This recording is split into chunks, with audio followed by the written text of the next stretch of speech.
그래서 재난을 극복하려면은 공감에 기반해야 되고요. 그거는 언론을 통해서 반영한 게 첫 번째라고 생각하고요. 피어 스페셜리스트라는 게 굉장히 중요합니다. 그러니까 겪어본 사람이죠. 세상이 누가 뭐라 그래도 이 사람들은 공통 경험이 있는 거예요.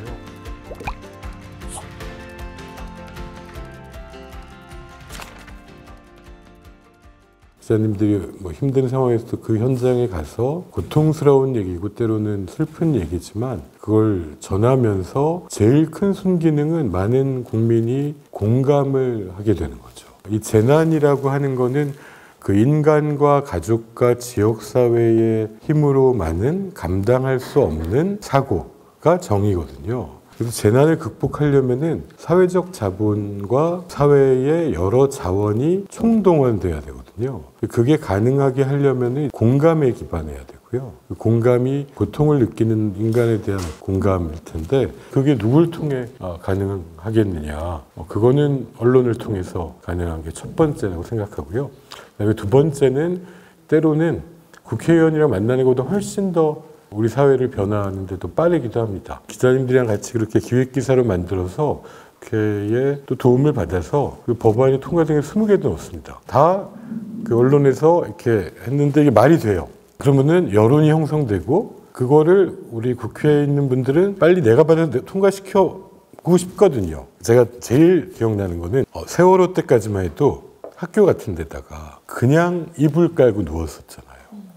그리고 이 상태에서 세월호 유가족들도 그때 그게 벌써 3달이 지났는데도 그 상태에 있었거든요. 근데 이런 게 어딨냐 싶어가지고 어떤 기자한테 얘기하면서 제가 일본이랑 미국에서 재난 이후에 다 개별 텐트를 해가지고 안에서 생활하는 거를 해가지고 신문에 이만하게 실어줬어요. 그거는 딱 일주일 만에 해결됐습니다. 그 이후에 뭐 터지면 다 텐트를 기본적으로 지금은 제공하는 것도 그 기자님의 기사 하나가 그 전에 루틴이 완전 우리나라가 돈이 없어가지고 못하는 나라 아니었잖아요.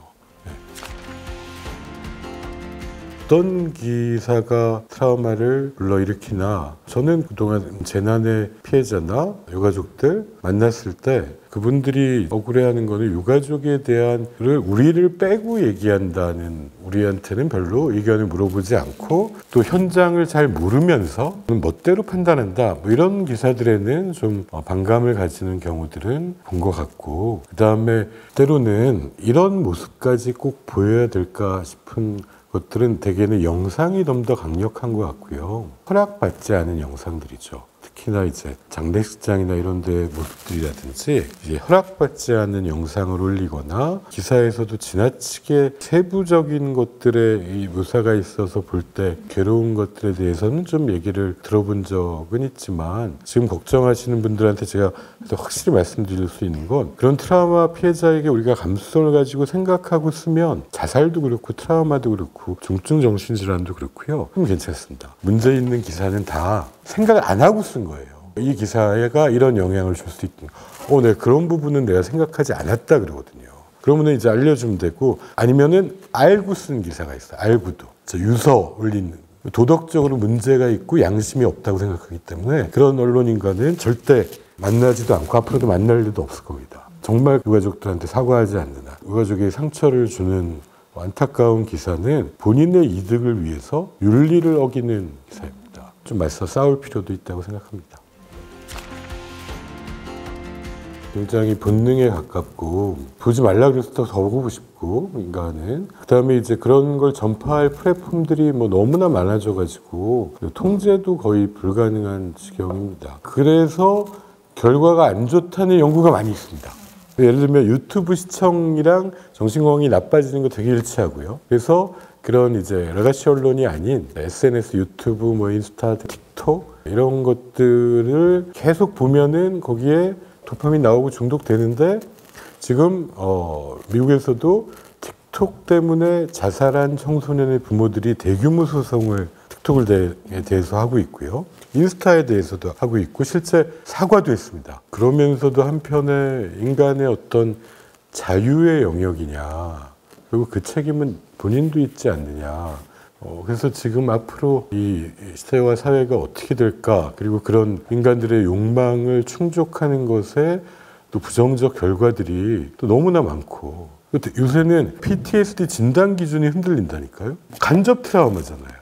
근데 댓글을 보고 사람이 죽어요. 근데 진짜 그런 보고가 늘고 있거든요. 그래서 저희도 지금 정신의학계도 혼란에 빠져 있습니다. 지금 전통적으로는 직접 경험한 트라우마만 인정했는데 이게 이 사회를 지금 다 설명하지 못하고 있던데 이걸 풀면 그럼 이건 어떻게 이게 너무 이제 느슨해지는 거거든요.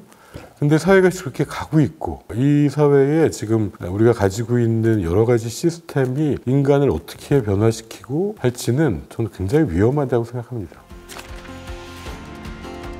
다른 나라들도 다 겪었다고 합니다. 9.11 테러 이게 이제 어떻게 보면 범죄잖아요. 테러가 범죄니까. 또 하나는 그 국방 이게 뚫린 거죠. 결국은 이제 범죄 피해자로서의 지원이라는 게 있고 국가적 재난으로서의 지원이 연방법에 의해서 있었는데요. 치료에 대한 지원은 보건부가 맡고 그 부분은 따로 계속하고 있습니다. 이건 죽을 때까지. 그리고 배보상에 관련된 부분은 법무부가 맡고요. 이거는 완전히 개별적으로 비밀로 협상을 해서 그 액수가 다 다르고 그다음에 이거를 보도를 하지 않는 거가 이제 서로 간의 그런 관행이고 약속이라고. 왜냐하면 그게 우리 사회에 별로 도움이 되지 않기 때문이라는 정도의 설명이었습니다. 그 다음에 예를 들면요. 영국에서 살인을 당하잖아요. 근데 그 집에 애가 어리잖아요. 10억을 배상해 줍니다. 10억이 넘게. 근데 왜 그렇게 하냐면 가장이 사망을 했어요. 근데 이거를 생명을 지키는 게 국가의 헌법상의 역할이라고 보면은 범죄 피해자를 도와줄 책임이 국가에 있다고 생각하는 거예요. 그래서 애 엄마가 애까지 키워야 되는데 이렇게 따지면 10억 이상의 비용이 든다고 보는 거거든요. 그게 사회가 그렇게 결정을 해서 그렇게 주는 겁니다. 근데 그거는 이제 우리 사회도 그런 합의를 좀 해야 되겠지만, 근데 지금은 공정의 문제보다는 이게 정치화가 돼가지고 지금 사회적 재난이 굉장히 대통령 선거의 결과에 영향을 미칠 정도로 이 양당의 정치 이슈가 돼가지고요. 근데 양쪽 다 얘기하는 거는 결국 똑같습니다. 그쪽 당들도 다 선거할 때는 이용하다가 막상 집권을 하면 별 관심이 없더라. 좀 공정의 문제보다는 너무 정치화가 되는 면도 그런 일을 자꾸 악화시키는 것 같습니다. 전문가도 중요하지만 피어 스페셜리스트라는 게 굉장히 중요합니다. 그러니까 겪어본 사람이죠. 특히 자살 유가족이나 트라우마 유가족은 그걸 먼저 겪어본 동료들이 이번에 그 이태원 참사 유가족을 제일 위로해 준 사람이 세월호 유가족들이잖아요. 왜냐하면 세상이 누가 뭐라 그래도 이 사람들은 공통 경험이 있는 거예요. 그리고 여기서는 웃고 떠들어도 서로는 다 말을 해도 되는 거예요. 와서 그렇게 안아주고 하루 종일 같이 있고 할 때 제일 마음의 위안이 됐다 그러거든요. 그래서 그걸 이제 피어 스페셜리스트라 그러는데 그거는 서구에서도 많이 제도화가 되어 있습니다. 이게 근거가 있거든요. 좀 치유를 촉진하는데 저희도 세월호 유가족들이나 분들한테 일부 분들은 아예 공식적인 훈련 과정을 거쳐가지고 이 일을 평생의 업으로 삼는 것도 괜찮다. 예. 그렇게 한번 제도를 만들어 보자. 그리고 실제 저 천안함 생존 장병분들한테도 몇 분은 그걸 하려고 합니다. 근데 현재까지는 제도가 좀 몇몇 법에는 넣었는데 2개 정도는 근데 이게 생활이 될 정도의 지원이 없어가지고 생활이 돼야 되거든요. 네.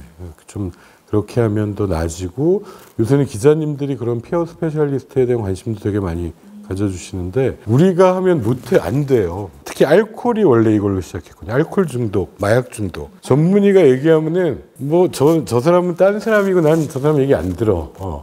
어차피 세상이 지옥인데 뭐 이러거든요. 근데 비슷한 사람 얘기하면 그 사람 말은 듣거든요.